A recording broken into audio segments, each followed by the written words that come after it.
एक और विषय जो काफी संवेदनशील है मगर उस पर बहुत चर्चा नहीं होती है, वह है अनौपचारिक रिश्ते जो इस सुंदर उम्र में होते हैं, जिसमें हम हैं। अपने बारे में थोड़ी अच्छी बातें कहनी थी। आजकल लोग शारीरिक संबंध बनाते हैं, लेकिन इन रिश्तों में ज्यादा भावनाएं नहीं होती।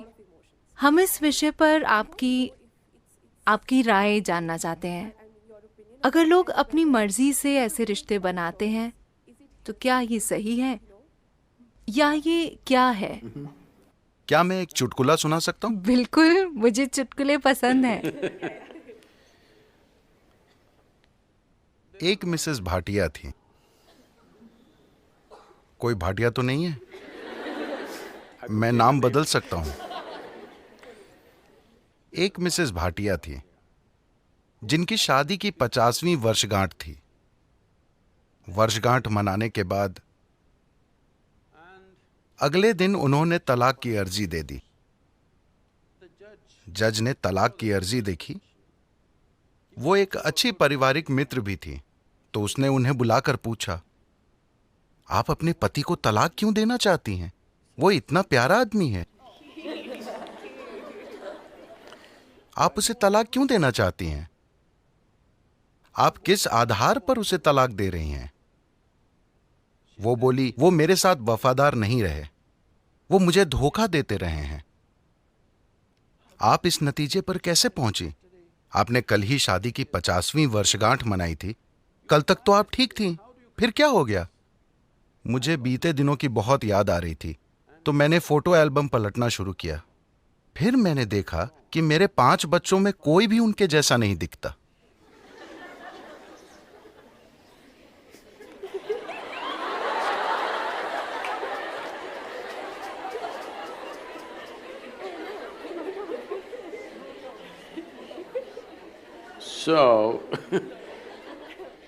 देखिए, अभी क्या आपको याद है कि 10 पीढ़ी पहले आपकी दादी की दादी की दादी कैसी दिखती थी? नहीं, मगर उनकी नाक अभी आपके चेहरे पर मौजूद है। आपके शरीर को याद है, हाँ या ना? आपके शरीर को लाखों साल पहले आपके पूर्वजों की त्वचा का रंग भी याद है, अभी तक वो भूला नहीं है। तो जिसे आप मेरा शरीर कह रहे हैं, वो यादों का एक बहुत बड़ा संग्रह है ना? आपके दिमाग में मौजूद यादाश्त बहुत कम है। आपके शरीर में मौजूद यादाश्त, There is evolutionary. उसमें क्रमिक विकास की यादें हैं, जेनेटिक यादें हैं, कर्म की यादें हैं, व्यक्त और अव्यक्त स्तर की यादें हैं, ढेर सारी यादें हैं। आपको लगता है कि अभी आपको चलना आता है, लेकिन ऐसा सिर्फ इसलिए है क्योंकि आपके शरीर ने वो यादाश्त बनाई है। अगर आपका शरीर उसे भूल जाए तो आप चल नहीं पाएंगे। So इतनी यादें, आप जो छोटी से छोटी चीज करते हैं, आप जानते हैं कि क्या खाना है क्या नहीं खाना है, उसे मुंह में डालना है कान में नहीं। ये सुनने में अजीब लगता है, लेकिन आप यादों के कारण ही जानते हैं। तो आपका शरीर ढेर सारी यादों का भंडार है और वो हर समय यादें इकट्ठी करते रहता है। अगर आप यहां से यहां तक चलें तो 50 अलग अलग तरह की हल्की महकें होंगी। हो सकता है कि आप उस पर ध्यान न दें, मगर शरीर उसे इकट्ठा भी करता है और पहचानता भी है। वो लगातार पहचानता रहता है, इसलिए आप जानते हैं कि सुगंध क्या है, दुर्गंध क्या है, ये इसकी गंध है। आप आवाज, गंध वगैरह के अलग अलग पहलुओं को पहचानते हैं, क्योंकि ये प्रक्रिया लगातार चलती रहती है। तो इस शारीरिक यादाश्त को इस संस्कृति में पारंपरिक तौर पर हम ऋणानुबंध कहते हैं। वो शारीरिक यादाश्त जो आप बनाते हैं। आप जागरूकता के साथ अपनी शारीरिक यादाश्त बना सकते हैं या बस ढेर सारी यादाश्त अंदर लेकर ढेर सारी शारीरिक उलझन से गुजर सकते हैं। तो जहां कहीं भी प्रभाव होता है, मुझे पता नहीं कि आपकी पीढ़ी में लोग अब भी ये चीजें जानते हैं या नहीं, मगर अब भी बैंगलोर में ऐसे लोग मिलेंगे जिन्हें अगर आप नमक देने की कोशिश करेंगे तो वे उसे नहीं लेंगे। वो कहेंगे वहां रख दीजिए। अगर आप उन्हें तिल देने की कोशिश करें तो वो कहेंगे उसे वहां रख दीजिए, क्योंकि उन्होंने कई पदार्थों की पहचान कर ली है जो आसानी से आपकी यादाश्त को लेकर मुझ तक पहुंचा सकते हैं अगर मैं वो चीज ले लूं। मुझे वो यादाश्त नहीं चाहिए। यही वजह है कि आमतौर पर इस संस्कृति में एक दूसरे को छूना, हाथ मिलाना, ऐसी चीजों से परहेज किया जाता है। हम अपनी ही दोनों हथेलियां मिलाकर नमस्कार करते हैं, क्योंकि हम यादाश्त नहीं इकट्ठी करना चाहते। क्योंकि अगर मैं इसे बस छूता हूं तो ये इसे भी याद रखता है। आप अपने 4 दोस्तों के साथ इसे आजमा कर देखें। आप उनके हाथों को छुएं, याद रखने की कोशिश ना करें। हर दिन बस उनके हाथ छुएं और भूल जाएं। कल अगर वो आकर आपको छूता है, आप जानते हैं कि ये उसका हाथ है ना? तो शरीर याद रखता है, ये दिमाग में नहीं है। शरीर की यादाश्त होती है, इसे ऋणानुबंध कहते हैं। जब यौन संबंध बनते हैं या ऐसी कोई अंतरंगता होती है जिसमें विचार, भावनाएं और शरीर शामिल हों, तो आपके शरीर में जो यादाश्त रह जाती है वो बहुत बड़ी मात्रा में होती है।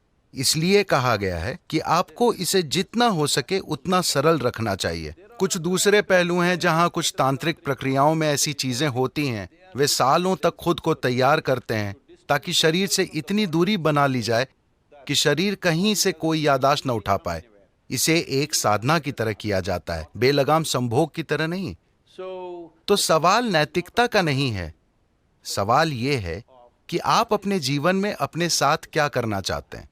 if you want to be in such a way that अगर आप इस तरह जीना चाहते हैं कि आपके जीवन में आपकी भीतरी बुद्धि सबसे प्रबल चीज हो, आपका भौतिक शरीर नहीं, तो आपको शरीर की याददाश्त को जितना हो सके उतना सरल रखना चाहिए।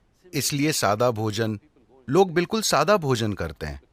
अब भी मैं दिन में 1 बार भोजन करता हूं और भोजन में सिर्फ एक चीज खाता हूं, 10 नहीं। मैं वो चीजें दूसरे दिन खा लूंगा, मगर आज मैं सिर्फ एक चीज खाऊंगा। क्योंकि काफी फर्क आप आजमा कर देखिए, सिर्फ मेरे कहने पर मत जाइए। खासकर जब आपकी परीक्षा का समय आता है, सादा भोजन कीजिए और देखिए कि उससे कितना फर्क पड़ता है। आपकी बुद्धि कैसे काम करती है, आप कितना सतर्क रहते हैं, सब कुछ। तो आप खुद को क्या बनाना चाहते हैं? आप खुद को एक सेक्सुअल सुपरनोवा बनाना चाहते हैं या or no I'm saying कुछ लोगों का ऐसा इरादा हो सकता है, ये उनके ऊपर है, मगर आप अपने जीवन के साथ क्या करना चाहते हैं ये आपको तय करना होगा। अगर आपने ये तय किया है तो ये बहुत महत्वपूर्ण है कि आप अनजाने में भारी मात्रा में यादें ना इकट्ठी करें, because this will lead to क्योंकि बाद में आप देखेंगे कि आपके लिए शांत और खुश रहना बहुत मुश्किल होगा, चाहे कुछ भी अच्छा हो रहा हो, simply because they क्योंकि शरीर में उलझन भरी यादें मौजूद हैं। जब इसी प्रकृति का कुछ और आता है तो शरीर में उलझन भरी उथल पुथल होने लगती है। शायद आपके दिमाग में यह ना आए, just physically ये सिर्फ शारीरिक रूप से होता रहेगा। तो ये चुनाव आपको करना है। ये नैतिकता का सवाल नहीं है, ये सवाल है समझदारी से जीने का।